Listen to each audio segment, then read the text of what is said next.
आम आदमी पार्टी के नेताओं की कथित बयानबाजी पर बीजेपी युवा मोर्चा के कार्यकर्ताओं ने किया विरोध प्रदर्शन।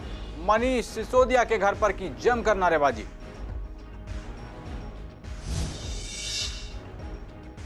सीएम आवास पर चौथे दिन भी मेयर पार्षद धरने पर डटे। निगम के 13,000 करोड़ रुपए की कर रहे मांग। धरना स्थल पर हौसला बढ़ाने पहुंच रहे बीजेपी के बड़े नेता। जीटीबी इनक्लेव में शादी समारोह में युवक की हत्या। परिजनों ने 2 लोगों पर घर से बुलाकर गोली मारने का लगाया आरोप।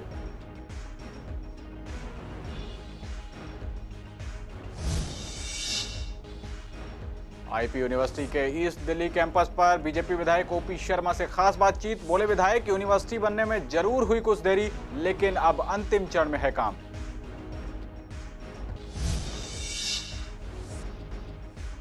झील राजगढ़ मार्केट में दुकानदारों को एमसीडी ने दिए दुकानें खाली करने के नोटिस। दुकानें खाली न करने पर नोटिस में सीलिंग की दी चेतावनी। नमस्कार, आप देख रहे हैं पूर्वी दिल्ली खास और मैं हूं आपके साथ पवन पांडे। इस वक्त की बड़ी खबर के साथ बुलेटिन की शुरुआत करेंगे। बीजेपी युवा मोर्चा के कार्यकर्ताओं ने आज दिल्ली सरकार के उप मुख्यमंत्री मनीष सिसोदिया के घर का घेराव किया, जहां आम आदमी पार्टी के नेताओं की कथित बयानबाजी पर युवाओं का गुस्सा फूट पड़ा। गुस्साए कार्यकर्ताओं ने पोस्टर बैनर लेकर विरोध प्रदर्शन किया और आप नेताओं के खिलाफ जमकर नारेबाजी की। वहीं दिल्ली बीजेपी के एक प्रतिनिधिमंडल ने महापौरों को मारने की साजिश किए जाने का आरोप लगाते हुए उप मुख्यमंत्री मनीष सिसोदिया और आम आदमी पार्टी के नेता दुर्गेश पाठक के खिलाफ पुलिस में शिकायत दर्ज कराई है। इसके साथ ही पुलिस से आरोपितों के खिलाफ कड़ी कार्रवाई करने का आग्रह किया है। प्रदेश महामंत्री हर्ष मल्होत्रा ने बताया कि एक वीडियो में आम आदमी पार्टी के नेता दुर्गेश पाठक कह रहे हैं कि उन्हें निगम नेताओं को मारना है। वहीं पास में खड़े उप मुख्यमंत्री मनीष सिसोदिया वहां मीडिया कर्मियों के होने की बात बताकर उन्हें शांत करा रहे हैं। उन्होंने कहा कि ऐसा लगता है कि मुख्यमंत्री अरविंद केजरीवाल भी इस साजिश में संलिप्त हैं। आज एक प्रदर्शन हमने मनीष सिसोदिया का घेराव किया, प्रगति मैदान पर उसके घर का घेराव किया। युवा मोर्चा ने भाई वासु खड़ जी के नेतृत्व में, जो हमारे प्रदेश के अध्यक्ष हैं युवा मोर्चा के, उनके नेतृत्व में मनीष सिसोदिया का हमने घेराव किया। और उसका कारण ये था कि परसों एक वीडियो वायरल हुआ जिसमें मनीष सिसोदिया और उनका एक चेला दुर्गेश पाठक अपने सैकड़ों समर्थकों के साथ ये कह रहा है कि हमारे मेयर को मारना है तो मारना है। आप जब सोशल मीडिया पे चेक करेंगे तो ये वीडियो बहुत ज़बरदस्त तरीके से वायरल हुआ। तो आज वो प्रदर्शन, वो घेराव मनीष सिसोदिया का था और उस घेराव के जरिए हमने युवा मोर्चा ने संदेश केजरीवाल को और मनीष सिसोदिया को दिया कि युवा मोर्चा, दिल्ली का युवा मोर्चा सैकड़ों की तादाद में अपने नेताओं की संरक्षण के लिए, उनकी सुरक्षा के लिए सड़कों पर खड़ा है। और वहाँ से हमने केजरीवाल को ये संदेश दिया, धमकाया कि किसी की औकात हो तो हमारे नेताओं को हाथ लगा के दे देना। हमारे नेता सड़कों पर बैठे हैं, केजरीवाल के घर के खिलाफ 4-5 दिन से प्रदर्शन कर रहे हैं, अपने 13,000 करोड़ रुपए की मांग कर रहे हैं, वहाँ धरने को लेकर बैठे हुए हैं। और जिसमें दम हो हमारे नेताओं को हाथ लगा के दिखा देना। हजारों की संख्या में आज युवा मोर्चा वहाँ था और केजरीवाल के गुंडे मनीष सिसोदिया और दुर्गेश पाठक जो ये घर में छुप के आज बैठे हैं। तो हम केजरीवाल से और सिसोदिया से पूछना चाहते हैं कि आज ये गुंडे जो इनके हमारे मेयर के खिलाफ बोले थे कि इन्हें धमकी दे रहे थे मारने की, तो आज ये कहाँ छुपे बैठे हैं, क्यों नहीं ये बाहर आते? आज युवा मोर्चा खुली चुनौती दे के आया केजरीवाल और केजरीवाल के गुंडे साथियों को कि अगर युवा मोर्चा अपनी पे आ गया तो तुम्हारे एक भी नेता को हाथ नहीं लगा पाओगे तुम हमारे। ये हमने प्रगति मैदान से लेके और केजरीवाल के मनीष सिसोदिया के घर तक प्रोटेस्ट किया है। दिल्ली में नगर निगमों को फंड रिलीज करने पर राजनीतिक सरगर्मी बढ़ गई है। इस मांग को लेकर पूर्वी दिल्ली के मेयर निर्मल जैन समेत सभी मेयर सीएम केजरीवाल के घर के बाहर धरने पर बैठे हुए हैं। वहीं अब बीजेपी के बड़े नेता भी इस धरने में शामिल हो रहे हैं। आज दिल्ली से बीजेपी सांसद हंसराज हंस धरने में शामिल हुए और केजरीवाल पर गाना गाकर निशाना साधा। बता दें कि बीजेपी नेताओं के धरना प्रदर्शन को देखते हुए दिल्ली पुलिस ने सीएम आवास के बाहर सुरक्षा कड़ी कर दी है। यहां पर बड़ी संख्या में पुलिस बलों को तैनात कर दिया गया है। वहीं सीएम केजरीवाल या दिल्ली सरकार के किसी भी मंत्री की ओर से अब तक कोई रिस्पांस नहीं मिला है।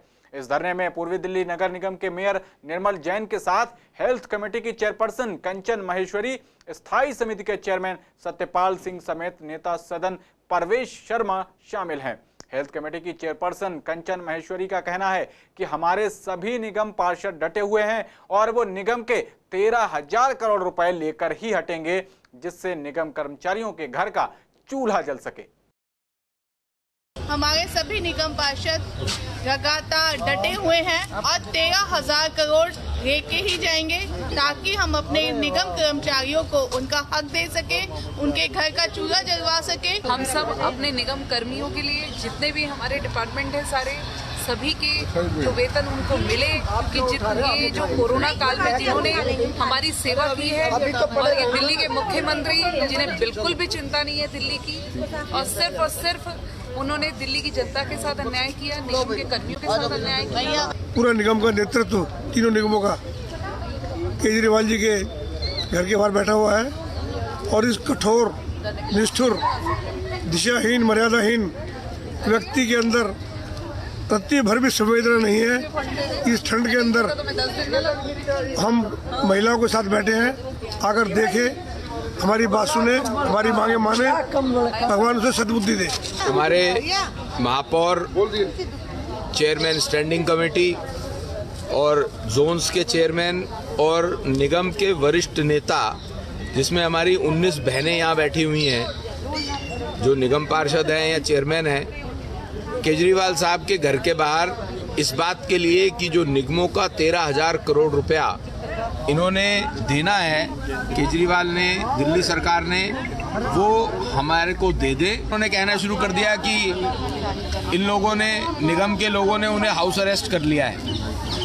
हम हाउस अरेस्ट कैसे कर सकते हैं? हम तो उनके घर के बाहर थड़े पे बैठे हैं। आप देखेंगे तो यहाँ पर उनका जो दरवाजा है, दरवाजा खुल भी रहा है, बंद भी हो रहा है, वो जा भी रहे हैं, आ भी रहे हैं, पर उनको झूठ बोलने के अलावा और कोई काम नहीं है। वहीं गाजीपुर बॉर्डर पर किसानों का आंदोलन अभी भी जारी है। फ्लाईओवर पर किसान अभी भी अपनी मांगों को लेकर प्रदर्शन कर रहे हैं। प्रदर्शन कर रहे किसानों के नेता राकेश टिकैत का कहना है कि सरकार का प्रस्ताव किसानों को पसंद नहीं है। किसान तीनों कानूनों की वापसी पर ही सहमत होंगे। उन्होंने कहा कि अभी हमारी लड़ाई केंद्र सरकार से चल रही है, लेकिन उत्तर प्रदेश और हरियाणा राज्यों की पुलिस प्रदर्शनकारी किसानों को काफी परेशान कर रही है। इस दौरान राकेश टिकैत ने रिलायंस कंपनी के बॉयकॉट को लेकर कहा कि किसानों के बीच ये नाम काफी चर्चित रहा है, जिसके चलते हमने रिलायंस के प्रोडक्ट्स का बॉयकॉट करने का फैसला लिया है। लिहाजा किसानों के हौसलों को देखते हुए लग रहा है कि आंदोलन लंबा चलने वाला है। हम प्रस्ताव, संशोधन वाले प्रस्ताव पर नहीं हम बात कर रहे, हम बात करना चाहते हैं बिल वापसी पे। देखो, किसानों ने पूर्ण रूप से मना कर दिया सब, बिल से कम पे नहीं मानने का। ठीक है, आप मारो पिटो भगा दो इनसे। इनका अंबानी का नाम सुने बहुत, अंबानी, अडानी, ये देखे तो है नहीं, लेकिन इनका लिखत पढ़त में बहुत आवे है। तो सरकार कह रही है भाई इनका भी बहिष्कार करो, इनका सम्मान करो। उसका सरकार की जो एजेंसियां हैं वो कम काम कर रही, विपक्ष वाला प्रचार ज़्यादा कर रहा, सरकारी कहाँ जा रहे फिर। वे कहें कि ये पक्ष में है, ये कराए कि हर डीएम के वहाँ पे बैठेंगे, जाएंगे वहाँ पे, अपना ज्ञापन देंगे प्रधानमंत्री के नाम। हमारी तो 3 जो कानून है, जो कानून बनाई है सरकार ने, वो वापस चाहिए। हम अपनी रणनीति बनाएंगे आगे सब लोग मिलके। किसान जो यूनियन है हमारी, जो अध्यक्ष है हमारी, राष्ट्रीय अध्यक्ष हैं, 140 आदमियों डेलीगेशन है, सब लोग बैठ के बातचीत करेंगे। देखिए, अगर कानून नहीं वापस होता तो किसान बराबर यहाँ धरना प्रदर्शन जारी रखेगा जब तक ये सरकार 3 कानून जो बनाए हैं कृषि विरोधी, किसान विरोधी, जो इन्होंने 3 बिल बनाया है, जब तक ये वापस नहीं लेंगे किसान यहाँ से जाने वाला नहीं है। हमें जिस ढंग से इन्होंने ये 3 विधेयक, 3 बिल पास किए हैं और ये राष्ट्रपति तक पास करवा दिए इन्होंने, इसी ढंग से हमारे वो भी पास कर दें। लिखित में क्या, लिखित का क्या मतलब है? आज है ये मंत्री, कल को नहीं हुए, कल को दूसरी सरकार आ गई, क्या वो पास कर देगी? वो तो कह देगी हमारे सामने तय हुए नहीं। पूरे मुरादाबाद के लोग यहाँ इनके नेतृत्व में, जिलाध्यक्ष जी के नेतृत्व में, यहाँ पूरे 1000 आदमी पड़े हैं, 50 ट्रैक्टर लिए हुए अपने जिले से, पश्चिमी उत्तर प्रदेश के सारे लोग हैं यहाँ। कहने का मकसद हमारे है कि प्रधानमंत्री जी ने ये बात रखी थी शुरू में कि हम किसान की आय दोगुनी करेंगे। अब किसान की आय दोगुनी हुई नहीं, अपनी तनख्वाह कर दी 3 गुनी। 1 लाख तनख्वाह के 2 लाख रुपए 3-3 लाख रुपए एमएलए एमपीओ के हो गए, और किसान की आय कहाँ चली गई? किसान की आय भाग की वही रह गई। ये कोई बात पूछ रहे हैं, किसे पूछ के कर रहे हैं इस काम को? क्या इन्होंने सर जैसे पूछा कि इन विधायकों को क्या जरूरत पड़ी 1-2 लाख रुपए 3-3 लाख रुपए? बताओ आप। खबरों में आगे बढ़ते हैं। गाजीपुर बॉर्डर पर किसानों का धरना लगातार जारी है। सरकार से बातचीत और आश्वासन के दौर के बीच गाजीपुर बॉर्डर पर एक ऐसा इंसान भी शामिल है जो आजादी की लड़ाई में महात्मा गांधी के साथ पदयात्रा में शामिल रहा था। आपको बता दें कि इनका नाम सोरन सिंह है और वो गांव मदनपुर, जिला बुलंदशहर, यूपी के रहने वाले हैं। सोरन सिंह के मुताबिक वो महज 14 साल की उम्र में आजादी की जंग में शामिल हो गए थे और उसके बाद आजादी की लड़ाई में उन्होंने महात्मा गांधी के साथ पदयात्रा भी की थी। जब महात्मा गांधी यूपी आए थे तब सोरन सिंह उनके साथ कंधे से कंधा मिलाकर साथ रहे थे। अब सोरन सिंह पिछले 14 दिनों से गाजीपुर बॉर्डर पर कृषि कानूनों के खिलाफ खड़े हैं। उनका कहना है कि सरकार जब तक ये कानून वापस नहीं लेती वो उसी तरह इस कानूनों की खिलाफत में खड़े रहेंगे जिस तरह देश की आजादी के लिए वो लड़े थे। क्या है? सोरन सिंह, हम तो वही में अपनी फौज में थे आप? हाँ, जब तो लड़ी ही आज़ादी जब तो मिली है, जब हम बंदी बने थे सिंगापुर में। अच्छा। जब अंग्रेज घबराए हैं, सब देशन में संग दो है हमारा। तो कहाँ पे थे आप जब आज़ादी की लड़ाई? कहाँ पे लड़ी थी आपने? सिंगापुर में गिरफ्तार कर लिए अंग्रेजों ने आपको। गांधी जी के साथ भी रहे थे क्या आप आज़ादी में? फिर तो गांधी जी के साथ खुलवा दौड़े। अच्छा। हाँ, उनके साथ पदयात्रा करते थे? हाँ, और अब किसानों को संग दे रहे हैं। अच्छा, वही लड़ाई लड़ रहे हैं। यूँ कह करें कि जो समझदार हुआ और बलशाली हुआ तो वो बोले आदमी को संग दे। तो ये लड़ाई किस तरीके से देखते हैं? कि आज़ादी की लड़ाई जैसे ही देखते हैं इस लड़ाई को, किसानों की लड़ाई को? सब गलत है सब। तो आप किसानों के साथ कब तक यहाँ रहेंगे? भैया हम तो चल साल भर बैठ जाइयो, ना तो हंगामा मसामे पलटनदारी नहीं सब है। तो यूँ कहें कि हमारी मांग पूरी कर दो, हमसे बात टान कर लो और अपना मौज दो। पूर्वी दिल्ली के थाना GTB इनक्लेव अंतर्गत शादी समारोह के अंदर एक युवक की गोली मारकर हत्या कर दिए जाने की घटना सामने आई है। घटना जनता फ्लैट सामुदायिक भवन की है, जहां 2 युवकों ने साजिद नाम के युवक को घर से बुलाकर हत्या जैसी संगीन वारदात को अंजाम दे डाला। वहीं मृतक साजिद की पत्नी ने 2 लोगों पर आरोप लगाते हुए कहा कि मेरे पति को जो लोग घर से बुलाकर ले गए थे उन्हीं ने उनकी गोली मारकर हत्या की है। फिलहाल पुलिस ने शव को कब्जे में लेकर पोस्टमार्टम के लिए भिजवा दिया और हत्या का मामला दर्ज कर पूरे मामले की जांच कर रही है। बारात में गए थे वो काके भाई एक और एक नरेश है और एक राजेंद्र, उनके साथ गए थे बारात में। तो वहाँ से फ़ोन आया कि करीब 11:30 बजे पास मेरे पास फ़ोन आया कि साजिद को गोली लग गई और यहाँ पे आ जा जनरल हॉस्पिटल में। मैं वहाँ गया तो वो मर चुके थे। कितने मारी गोली, कुछ पता लगा? नहीं, अभी तो कंफर्म नहीं हो रहा, पर वो पुष्पेंद्र कोई उसके लड़कों ने मारी है जी। होटल ठिया लगाते थे गाजीपुर सब्जी मंडी में। और ये शादी के लिए काके और नरेश इसे इधर ले गए थे, यहाँ इधर जनता फ्लैट में। इनकी शादी हुई थी। 3 बच्चे हैं घर में और कोई कमाने वाला नहीं, बच्चे सब छोटे छोटे हैं। बस जी महल्ले के अपना साथ के उठ बैठने वाले हैं। जिसके यहाँ प्रोग्राम था उसकी तरफ से इनवाइट कोई नहीं मामला था, ये अपने साथ लेके गए थे। वारदात ये समथिंग 10 साढ़े 10 बजे की होगी। मुझे वहाँ मेरठ 11 बजे 11:30 बजे फ़ोन करा था जो छोटे साले ने मेरे। पूर्वी दिल्ली में खुलने वाले गुरु गोविंद सिंह इंद्रप्रस्थ यूनिवर्सिटी के नए कैंपस को लेकर हमने बीजेपी विधायक ओपी शर्मा से खास बात की। इस दौरान विधायक ओपी शर्मा ने बताया कि यूनिवर्सिटी के बनने में कुछ देरी जरूर हुई है, लेकिन काम अब अंतिम चरण पर है, इसलिए यूनिवर्सिटी जल्द बनकर तैयार हो जाएगी। आपको बता दें कि पूर्वी दिल्ली के विश्वास नगर में बनने वाले इस परिसर के निर्माण से पूर्वी दिल्ली के हजारों छात्रों को फायदा होगा। दिल्ली सरकार के मुताबिक आईपी के पूर्वी परिसर के 45% हिस्से में कैंपस होगा, जबकि 10% हिस्से का उपयोग स्पोर्ट्स एक्टिविटीज के लिए किया जाएगा। देखिए, आईपी यूनिवर्सिटी का जो काम है वो पूरे जोर शोर से चल रहा है। मैं जब दिल्ली में 2013 से 14 में राष्ट्रपति शासन लगा तो दिल्ली का बजट भारत के फाइनेंस मिनिस्टर श्री अरुण जेटली ने पेश किया। उसमें 285 करोड़ रुपया इसके लिए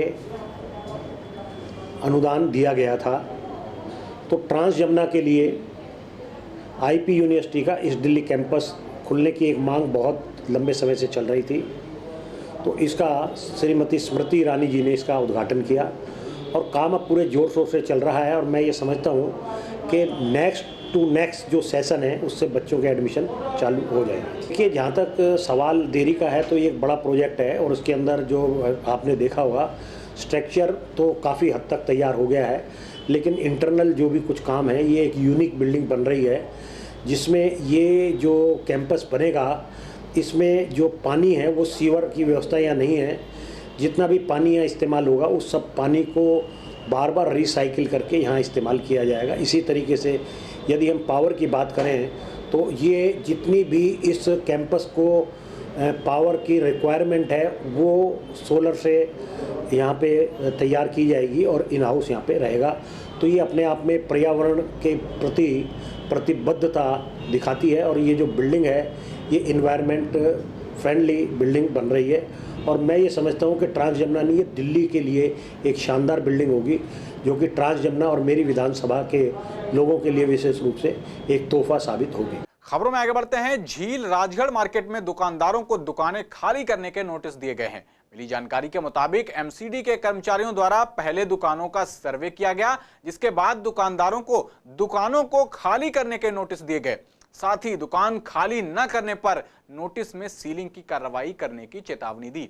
वहीं दुकानदारों ने इस कार्रवाई पर नाराजगी जाहिर करते हुए कहा कि वो सभी तरह के चार्ज दे चुके हैं, फिर भी उन्हें परेशान किया जा रहा है। उन्होंने कहा कि कोरोना काल में वैसे ही काम नहीं है, ऊपर से इस तरह की कार्रवाई कर उन्हें परेशान किया जा रहा है। हमारा 40 साल से कमर्शियल मीटर लगा हुआ बिजली का, कन्वर्जन चार्ज भर रहे हैं और लैंडलॉर्ड हमारा हॉस्टल कमर्शियल भर रहा है। फिर समझ नहीं आ रही है किस लिए सीलिंग करने के लिए आगे और कह रहे हैं दुकानें खाली करो, ये मिक्स लैंड है, ये इसमें रेजिडेंस होना चाहिए। 40 साल पहले के एमसीडी क्या कर रही थी? उस टाइम इस समय दुकानें नहीं बनने देनी थी ना। नोटिस भेजा ही उन्होंने। पहले देखो ना, दुकानदार 1 नंबर गली से 6 नंबर गली तक दुकानदार कहाँ जाएंगे? रोजी रोटी कमाने आए बच्चों के लिए अपने, उनका क्या होगा? ये सरकार ऐसी आई है, एमसीडी वाले ऐसे आए हैं जो उनको उजाड़ने के लिए आए हैं। देखो ना, पहले कोरोना से कारोबार नहीं था, अब कारोबार में थोड़ा सा बहुत चला है अगलों का, अब उजाड़ने के लिए आए उन्हें। ये कौन सा न्याय है बताओ एमसीडी का? एमसीडी वाले ये कह गए सर, जो उसमें 24 कैटेगरी बताई गई है वो काम कर सकते हैं आप। अब उन कामों में जो काम हम लोगों को आता नहीं, आप आज न्यूज़ चैनल के वो कर रहे हो स्पॉन्सर, आपसे कहा जाए आप हमारी लाइन का काम कर लो, कर लेंगे? तो कोई काम हमें ऐसा दी जाए ना, मार्केट हटा दे, कोई दिक्कत नहीं, कहीं जगह दी जाए या तो काम करने के लिए। हाँ, वरना पैसे तो जमा कराओ, सरकार को पैसे जमा करा दो। पहले कन्वर्जन मांग रहे थे, पार्किंग टैक्स मांग रहे हैं, आउट टैक्स। अब एक नया और फार्मूला कर दिया उन्होंने, मिसयूज इस्तेमाल है, मिसयूज जमा कराओ, उसके बाद भी आपने खाली रखनी है दुकानें। 5 साल से बंद पड़ी है, फिर भी मैं 30,000 रुपये ये जमा करा के आया, मिसयूज जमा करा के आया। अब कराया दोबारा, अब जमा करा के आया 30,000 रुपये का क्या मतलब? मैंने 30,000 रुपये कमाए नहीं होंगे, फिर मैं 30,000 रुपये जमा करा के आया हूँ। जब 5 साल से काम नहीं कर रहे, दोबारा नहीं मांग रहे, 30,000 परसों जमा करा के आया हूँ। अब एक अलमारी पड़ी है, कहती वो भी हटाओ दुकान के अंदर, खाली है उसके अंदर, जबकि कागज पड़े हुए हैं सिर्फ। गीता कॉलोनी और झील इलाके की सड़कों पर जाम से लोगों का हाल बेहाल है। भयंकर जाम के चलते राहगीरों को बहुत दिक्कतें होती हैं। लोगों का कहना है कि पूरी सड़कों पर अतिक्रमण किया हुआ है, जिसकी वजह से यहां हमेशा जाम लगा रहता है। जाम लगने की वजह से आने जाने में काफी वक्त बर्बाद हो जाता है। मिली जानकारी के मुताबिक लोग सड़क पर बाइक खड़ी कर देते हैं, वहीं ट्रैफिक पुलिस द्वारा भी किसी तरह की कार्रवाई नहीं की जाती, जिस कारण बेफिक्र होकर अतिक्रमण हो रहा है। इससे आम लोग काफी परेशान हो रहे हैं।